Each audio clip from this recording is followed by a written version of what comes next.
Talks of a number 6 at Man United are taking a new twist as we do get close to a decision on the future of Sophia Amrabat. Guess what? Martin Zubimendi is back in conversations. Is he a better option than Manuel Ugarte, for whom Man United seems to be advanced in talks with Paris Saint-Germain? Welcome to the United Hotspot. My name is Webb. Good morning, good evening, good afternoon, and thank you so much for subscribing to the United Hotspot. If you haven't, please walk the talk. You know what to do.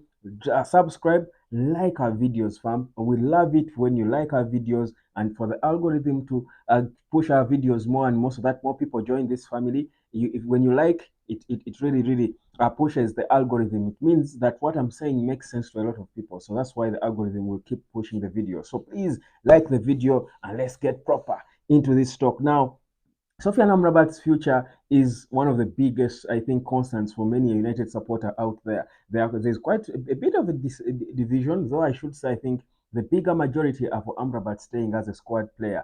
And in fact, there are few people who feel he should actually stay as the first priority of the number 6 if Casemiro goes. Now, whether he will stay as the first priority or not, what I think is almost clear is that Amrabat will be staying. I think Man United is going to keep him as part of the squad, most likely not as your first priority, but as a squad player to come in certain games or as part of the rotation because he has been there for some time. And in the coming days, this decision will be made. It's not really like Man United are in a rush to make a confirmation to the public about Amrabat. I believe they know what they have decided and it will be done soon. But that said, there is talk now that's emerging about Martin Zubimendi, the Spanish Euro winner, who was, I think, among the exciting players at the Euros. Of course, he did not start most of the games. It's very difficult to to start all the games for a team like Spain with the talent they've got. But Zubimendi, even his cameos, I think in the final and stuff, was an impeccable footballer, brilliant footballer. He plays for Real Sociedad, same team as Mikel Merino, who is linked with Arsenal, and he's a baller. He's 25, which is prime age for a footballer, for an outfield player, and he's good. But I think if Zubimendi or Ugarte came, they would certainly be ahead of Sophia Amrabat if he goes on to stay. And Amrabat would be the backup for any of the two who came. But let me focus more on Ugarte and Zubimendi and why I think this scenario is happening. This is what is happening. So you know that PSG are trying to rip off Man United. They were trying to hold out for about 59 million pounds. That's 8 million pounds more than what they paid for Manuel Ugarte just a few summers ago. Now, the thing is, Man United are not willing to pay that money. So what they have done, you remember we've been linked with Zubimendi before. It's not the first time United are being linked with Zubimendi. Well, mostly in the past weeks or months, it's been mostly Arsenal who have been looked at as the favorite to sign him because of course, Arsenal want him. I think Bayern want him. Barcelona as well was spoken about as a club that he's a hot cake. So many clubs are interested in him, but Arsenal seemed to be the one English club that was ahead of the rest in terms of links with him because they viewed him as a probable replacement for Thomas Partey. But as it looks, perhaps Partey could even stay because Arsenal don't seem to have a lot of money they are willing to spend on a midfielder. Now, Man United is back in this conversation because I think they are trying to show PSG that if you are taking us or if you are ripping us off, we've got options. I think the first priority of a number 6 for Man United is Ugarte, and I'll explain to you why I think. Whereas both of them are good players, I think Ugarte is a better option for Manchester United than Zubimendi. But the thing is, Zubimendi's buyout clause uh, Real Sociedad is about 51 million pounds. That's his buyout clause. 51 million pounds. Now, this PSG are saying they want 59 million pounds for Manuel Ugarte. So Man United are saying, let's get 51 and we go for Zubimendi. Perhaps to them, they are close. Oh, it's also probably a mind game trying to play with PSG to show them that you know what, we're not desperate to sign this boy, regardless him accepting personal terms with us. So that's one. But two, in terms of a footballer, I personally think I think Ugarte is a better as a footballer, a complete footballer, I think Zubimendi is a more talented player, fun footballer to see. He's Spanish, obviously, and they train with a lot with the ball. The ball is their friend. They make the ball their friend, don't they?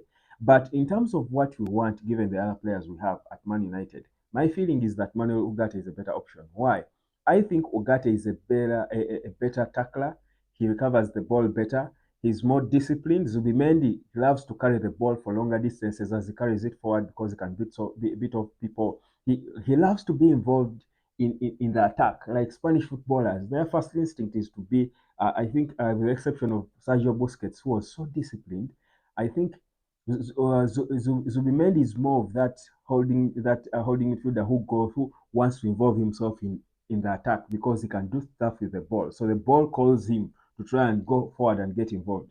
Yet Ugarte on the other side, whereas he can as well initiate a few runs, he is more of a tackler, reads his opponent so well, and in most cases when he goes down to a tackle, because those sliding tackles are his cup of cake, his cake. So whenever he goes into a sliding tackle, he never misses the ball. He always gets it. A little bit like Kobe Maino. If you remember the first games at Man United when he was at times coming in to support as a number six, the boy would tackle the ball and he would never miss it. His foot would never miss the ball. So Zubimendi does more of those for fun. And my feeling is that if you've got a Kobe, a Bruno Fernandes ahead of your number six, you don't need a number six who is also going to want to do a little bit of the things that Kobe and Bruno can do with the ball. You want a number six who is going to be disciplined. Just win the ball back and pass it to Kobe. Win it back, give it to Bruno. That's a Kante midfielder. Does he need to get advanced as well at times? Also add to the attack, certainly, because in the modern game, you play a mobile game. You also make movements, and of course, with the kind of fluidity we want to play with, of course, you also need a ball play. Everyone is a ball player from the goalkeeper, but I think Zubimendi is a little too much. I actually think Zubimendi is a holding midfielder, but he borders on a number eight or an attacking midfielder. Or even he can probably even play as a 10 if you call upon him to do, because that's how he uses the ball. So my feeling is not that's not the profile of the player we want, unless what Ineos want to do is to convert Kobe Maino into a number six and then bring in a number eight. If it's a number eight we are looking for, then Zubimendi is a better option than Manuel Ugarte. But in my view, I think they would be crazy to drop Kobe Maino to a number six, whereas he can play there and he has shown he can when he's called upon to. I think Kobe gives us more if he is more involved in our attacks than being more involved in our defensive plays. So he opens up the game. Number eight, I think clearly is a perfect role for him. Again, I insist, for me, I would imagine he will be a better number 10 than even Bruno. I mean, over time. But for now, with Bruno there, we'll let Bruno play his 10, Kobe, or we play with two number eights, Kobe and Bruno, then Ugarte behind. But if we twist it and put Kobe behind, he will still play well because he's Kobe. But and then put Zubimendi and Bruno next to each other.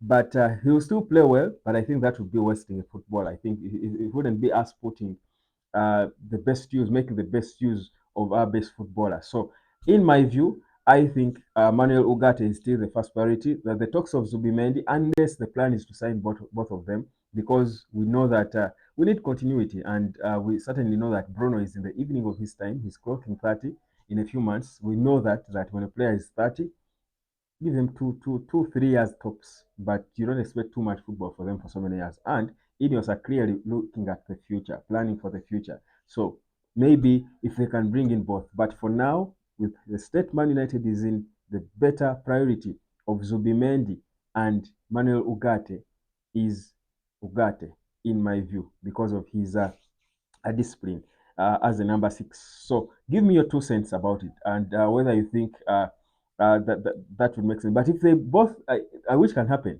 because I mean, Ineos are in the habit of surprising us. I think lately we don't know what these guys are made of. We're just seeing things happening magically. So it's possible that they can sign both of them, and if that happened, probably Sophia Amrabat could be already gone clearly if that happened.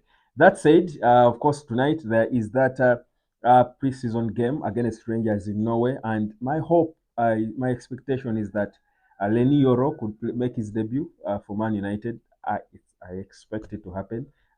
Maybe coming later on in the game. That game starts, I think, at where I am. It will be about 8 p.m.